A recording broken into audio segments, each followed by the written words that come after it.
Good morning. आज हम भारत के कृषि जलवायु प्रदेश का अध्ययन करेंगे। भारत की कृषि परंपरागत है, जो भारतीय मानसून की अनियमितता एवं अनिश्चितता पर निर्भर करती है। यानी भारत में जो कृषि है वो परंपरागत रूप से की जाती है।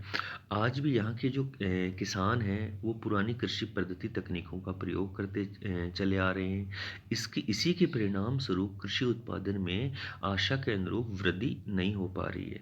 यानी भारत में जो कृषि है वो परंपरागत रूप से परंपरागत कृषि तकनीकों का प्रयोग करते हुए की जाती है, या फिर हम कहें कि आधुनिक कृषि तकनीक है या मशीनीकरण का प्रयोग है वो न्यूनतम किया जाता है या कम से कम किया जाता है।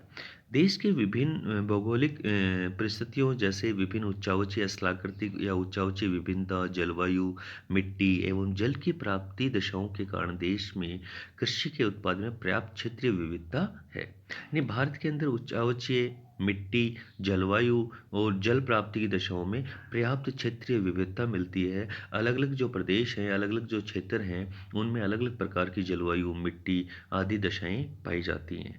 कृषकों को या किसानों को मिट्टी तथा एवं जलवायु की विशेषताओं का पर्याप्त ज्ञान नहीं रहता। फलस्वरूप वे परंपरागत ढंग से ही कृषि उत्पादन करते चले आ रहे हैं। भारतीय कृषि अनुसंधान परिषद (ICAR) द्वारा 1983 में कृषि जलवायु प्राधिकरण पर एक विशेष रिपोर्ट तैयार की गई, जिसका मूल उद्देश्य ये था कि भारत के विभिन्न प्रदेशों में जलवायु विशेषता के अनुरूप कृषि विकास का कार्य किया जाए। यानी ICAR ने 1983 में कृषि जलवायु प्राधिकरण पर एक रिपोर्ट तैयार की, जिसका मुख्य उद्देश्य था कि भारत के जो विभिन्न प्रदेश हैं और वहाँ पे जो जलवायु की विभिन्नताएं पाई जाती हैं, उसी के अनुरूप कृषि विकास का कार्य किया जाए। अतः इसे पारिस्थितिकी के अनुरूप कृषि कार्य भी कहते हैं।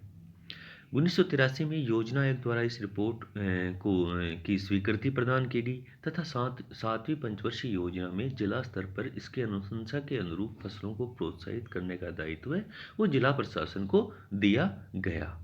सतत विकास और पर्यावरणीय संरक्षण की दृष्टि से कृषि जलवायु प्रदेश आज की महती आवश्यकता है या महत्वपूर्ण आवश्यकता है।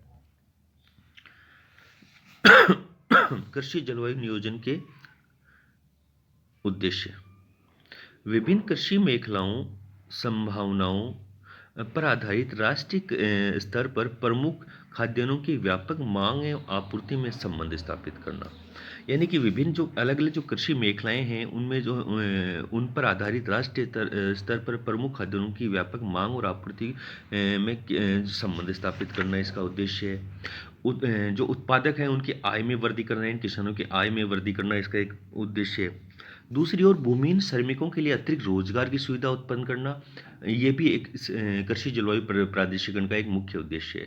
इसके अतिरिक्त दीर्घकाल में प्राकृतिक संसाधनों जैसे भूमि है, जल है, वन के वैज्ञानिक उपयोग के लिए ढांचा तैयार करना, तो ये सभी मतलब किसानों की आय में वृद्धि करना, भूमिहीन श्रमिकों के लिए अतिरिक्त रोजगार सुविधा उत्पन्न करना, प्राकृतिक संसाधनों के वैज्ञानिक उपयोग के लिए ढांचा तैयार करना, ये सभी उद्देश्य हैं वो कृषि जलवायु प्राधिकरण के मुख्य उद्देश्य हैं।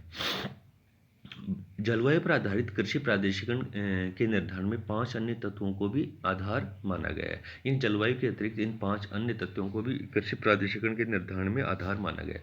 प्रदेश के लोगों की मांग को ध्यान में रखना, किसानों के लाभ की स्थिति, जो भूमिहीन कृषक हैं उनकी लाभ की संभावनाएं, विज्ञान आधारित प्रबंध की स्थिति और टिकाऊ विकास की अवस्थिति। इन पांचों तथ्यों के आधार पर ही इन्हीं तथ्यों को ध्यान में रखते हुए भारतीय कृषि वैज्ञानिकों ने भारत को 15 कृषि जलवायु प्रदेशों में विभाजित किया है। सबसे पहला है पश्चिमी हिमालय प्रदेश। इसके अंतर्गत जम्मू कश्मीर, हिमाचल तथा उत्तराखंड हिमालय आता है। प्रदेश में पर्वतीय प्रकार की जलवायु मिलती है। जुलाई का तापमान 5 डिग्री से 30 डिग्री सेंटीग्रेड के मध्य तथा जनवरी का तापमान है वो 0 डिग्री से 4 डिग्री सेंटीग्रेड के मध्य रहता है। वार्षिक वर्षा की औसत मात्रा 150 सेमी है। यहाँ की घाटियाँ या दून जो घाटियाँ हैं उनमें मिट्टी है वो जलोढ़ है। पर्वतीय ढलानों पर भूरी तथा उथली पर्वतीय मिट्टी मिलती है। जल भंडार की दृष्टि से ये प्रदेश संपन्न है। हिमनद पूरी नदियाँ जैसे सतलज, व्यास, रावी, चेनाब, झेलम इत्यादि से वर्ष भर जल रहता है या जल बहता है, जिन पर जैसे गोविंद सागर, पोंग जलाशय आदि बनाकर जल विद्युत भी तैयार की जाती है और सिंचाई के लिए नहरें निकाली गई है। इस प्रदेश की घाटी व दून जो घाटियाँ हैं उनमें प्रमुख फसल है वो धान है। धान की कृषि सीढ़ीनुमा खेतों द्वारा पर भी की जाती है। पर्वतीय ढलानों पर मक्का, गेहूँ, आलू, जौ इत्यादि की खेती की जाती है। पर्वतीय ढलानों पर जम्मू कश्मीर में सेब, नाशपाती तथा अन्य शीतोष्ण कटिबंधीय फल पैदा किए जाते हैं। हिमाचल प्रदेश की प्रमुख फसल मक्का, चावल, ज्वार, रागी, गेहूँ, जौ, चना आदि है। सेब की हॉर्टिकल्चर विशेष महत्व की है, यानी उद्यान कृषि की जाती है। साथ ही चाय के बागान भी गढ़वाल और कुमाऊं हिमालय पर मिलते हैं। यानी हिमाचल प्रदेश तथा ये गढ़वाल तथा कुमाऊं हिमालय में चाय की बागानी कृषि के विकास की अच्छी संभावनाएं हैं। तो दूसरा कृषि जलवायु प्रदेश है वो है पूर्वी हिमालय प्रदेश। इस कृषि जलवायु प्रदेश के अंतर्गत सिक्किम, असम, अरुणाचल प्रदेश, नागालैंड, मणिपुर, मिजोरम, त्रिपुरा तथा मेघालय राज्य आते हैं। यहाँ की जलवायु उपाद्र जलवायु प्रदेश है ये एक, या उपाद्र जलवायु पाई जाती है। जुलाई का तापमान 25 डिग्री से 33 डिग्री तथा जनवरी का तापमान 11 डिग्री से 24 डिग्री के मध्य रहता है। औसत वार्षिक वर्षा यहाँ पे अधिक है, 200 सेंटीमीटर से अधिक वर्षा होती है। यहाँ असम की घाटी की मिट्टी उपजाऊ जलोढ़ प्रकार की है, या असम की घाटी या ब्रह्मपुत्र की घाटी है वहाँ पे जलोढ़ मिट्टी पाई जाती है। जबकि अरुणाचल प्रदेश है, नागालैंड है, मणिपुर, मिजोरम, त्रिपुरा की मिट्टी है वो अनउपजाऊ भूरी पर्वतीय है। मेघालय पर प्रायद्वीपीय पठार का भाग होने के कारण, या मेघालय का जो पठार है वो प्रायद्वीपीय पठार का एक भाग है, तो वहाँ पे वर्षा अधिक होने के कारण लेटराइट मिट्टी मिलती है। जल संसाधन की दृष्टि से भी ये संपन्न है। ग्रीष्मकालीन मानसून यहाँ पर्याप्त मात्रा में होता है कि परंतु असम की घाटी है वो या ब्रह्मपुत्र की घाटी है वो प्राय बाढ़ प्रभावित रहती है। इस प्रदेश का मुख्य जो खाद्यान्न है वो चावल है, धान है। धान का प्रमुख क्षेत्र असम की घाटी और पर्वतीय सीढ़ीनुमा खेत हैं। दूसरी जो मुख्य फसल है वो चाय है, जो असम के पर्वतीय ढलानों पर की जाती है। इसके अतिरिक्त पर्वतीय ढलानों तथा मेघालय पठार पर मक्का, आलू, सब्जी वगैरह या मिर्च, ज्वार या चावल आदि भी पैदा किए जाते हैं। और इसके साथ ही कुछ फल जैसे संतरा है, अनानास है, नींबू है, लीची इत्यादि भी यहाँ पैदा किए जाते हैं। तीसरा जो कृषि जलवायु प्रदेश है वो है निचली गंगा मैदान प्रदेश। इसके अंतर्गत संपूर्ण पश्चिम बंगाल राज्य दार्जिलिंग को छोड़कर आता है। दार्जिलिंग है ना, वहाँ पे चाय की खेती की जाती है, जो इसमें निचले गंगा मैदान में सम्मिलित नहीं है।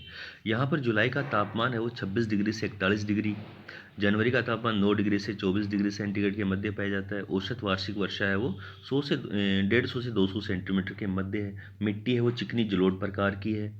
और इस यहाँ मतलब यहाँ पे जल है वो धरातल से कुछ मीटर की गहराई पर भी मिल जाता है, यानी जल संसाधन की दृष्टि से भी संपन्न है। सिंचाई के प्रमुख साधन कुएं और नहरें हैं। निचले भूभाग सदैव जो गंगा के जो निचले भूभाग हैं हमेशा जल पल्लावित रहते हैं, जिन्हें बिल कहा जाता है। साथ ही बैड या गोखुर झील दलदल भी इस प्रदेश में मिलते हैं।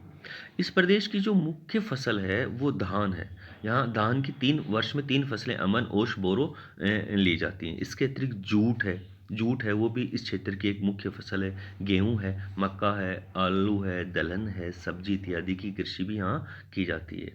यहाँ तीन शस्य प्रदेश हैं, चावल या जूट, आलू सब्जी, चावल या चना जूट, चावल या जूट मक्का, इन तीन शस्य संयोजन प्रदेश हैं इस क्षेत्र में। चौथा जो कृषि जलवायु प्रदेश है वो है मध्य गंगा मैदान प्रदेश। इसके अंतर्गत छोटा नागपुर पठार को छोड़कर समूचा बिहार, झारखंड, पूर्वी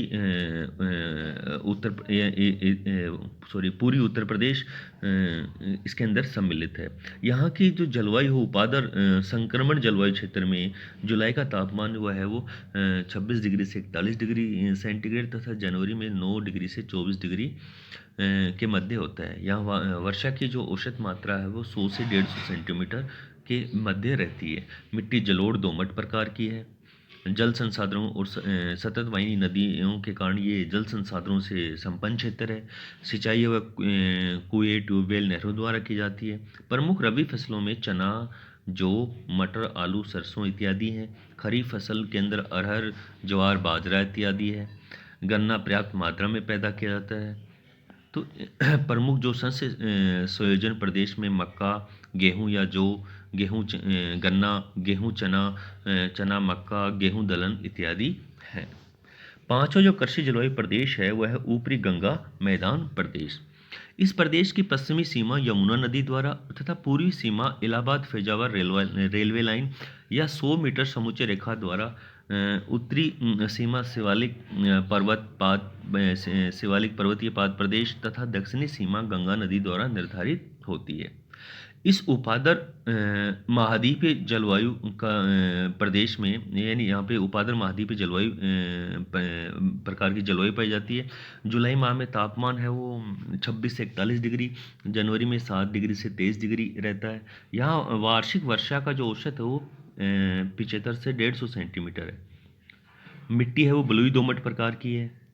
वो जल के प्रमुख स्रोत में भूमिगत जल तथा नदियाँ हैं। सिंचाई मुख्य रूप से कुओं, ट्यूबवेल और नहरों द्वारा की जाती है। प्रमुख फसलों में यहाँ पे गेहूँ है, धान है, गन्ना है, जौ, मटर, चना, ज्वार, बाजरा, मक्का है, दलहन, तिलहन, कपास, जूट इत्यादि हैं। जो इसके बाद में जो नेक्स्ट कृषि जलवायु प्रदेश है वह है गंगा पार मैदानी प्रदेश। इसके अंतर्गत पंजाब, हरियाणा तथा उत्तरी पूर्वी राजस्थान के भाग आते हैं। यहाँ जलवायु जुलाई महीने में जो तापमान है वो 26 डिग्री से 42 डिग्री सेंटीग्रेड तथा जनवरी का तापमान 60 डिग्री से 22 डिग्री सेंटीग्रेड रहता है। औसत वार्षिक जो वर्षा है वो 70 से 125 सेंटीमीटर होती है। सिंचाई के प्रमुख साधन में पंप सेट या कुएं और नहरें हैं। जलोढ़ उपजाऊ मिट्टी, दोमट मिट्टी की प्रधानता है। प्रमुख फसलों में गेहूं है, गन्ना है, कपास, चावल है, चना है, मक्का है, ज्वार, बाजरा, दलहन, तिलहन इत्यादि है।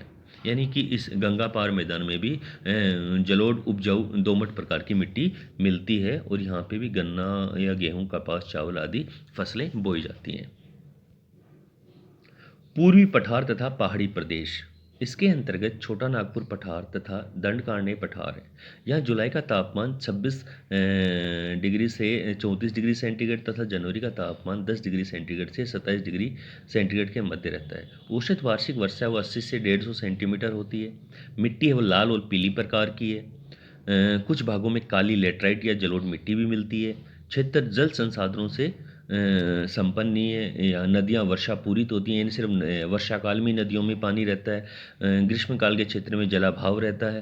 प्रमुख फसलें जो धान है, ज्वार, बाजरा है, मक्का है, रागी है, चना है, सब्जी, आलू इत्यादि है। यानी जो पूर्वी पठार और पहाड़ी प्रदेश है, इसमें सामान्यतः क्या है, वर्षा ऋतु के अतिरिक्त जल की क्या कमी रहती है, इसलिए धान के साथ ही मोटे अनाज है उनकी खेती की जाती है। मध्यवर्ती पठार एवं पहाड़ी प्रदेश, इसके अंतर्गत बुंदेलखंड, बघेलखंड, मालवा पठार, विंध्याचल पहाड़ियाँ आती हैं। यहाँ की जो जलवायु उपादर जलवायु है। जुलाई का तापमान 26 से 40 डिग्री सेंटीग्रेड है तथा जनवरी का तापमान 7 से 24 डिग्री सेंटीग्रेड रहता है। औसत वार्षिक वर्षा है जो इस मध्यवर्ती पठार व पहाड़ी प्रदेश में 50 से 100 सेंटीमीटर होती है। मिट्टी अनुपजाऊ है, लाल और पीली प्रकार की है, इसलिए यहाँ पे मुख्यतः मोटे अनाज, ज्वार, बाजरा या फिर चना, जौ, चावल इत्यादि की फसलें पैदा की जाती हैं।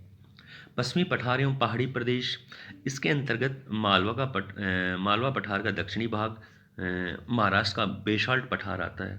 यहाँ मई का तापमान 24 डिग्री से 41 डिग्री सेंटीग्रेड तथा जनवरी का तापमान 6 डिग्री से 23 डिग्री सेंटीग्रेड के मध्य रहता है। वार्षिक वर्षा की जो मात्रा है इस पश्चिमी पठार व पहाड़ी प्रदेश में वो 25 से 75 सेंटीमीटर है। मिट्टी उपजाऊ, कम गहरी, पठारी लाल एवं पीली है। महाराष्ट्र में पठार पर काली मिट्टी मिलती है। मोटे दानों वाली फसलें जैसे ज्वार, बाजरा, चना पैदा किया जाता है। इसके अतिरिक्त महाराष्ट्र के काली मिट्टी क्षेत्र में कपास, गन्ना, गेहूँ, चावल, आलू, दलहन इत्यादि भी पैदा किया जाता है। यानी काली मिट्टी को कपासी मिट्टी भी कहा जाता है। और यानी यहाँ पे इस काली मिट्टी क्षेत्र के अंदर जहाँ काली मिट्टी पाई जाती है वहाँ कपास मुख्य फसल के रूप में पैदा की जाती है। दक्षिणी पठार एवं पहाड़ी प्रदेश, इसके अंतर्गत महाराष्ट्र पठार के दक्षिण का दक्कन का पठारी भाग आता है। पश्चिमी घाट और पूर्वी घाट पर्वत द्वारा आवद मैसूर तथा तेलंगाना पठार के भाग आते हैं। यहाँ जुलाई का तापमान 26 डिग्री से 42 डिग्री तथा जनवरी का तापमान 13 डिग्री से 21 डिग्री सेंटीग्रेड रहता है।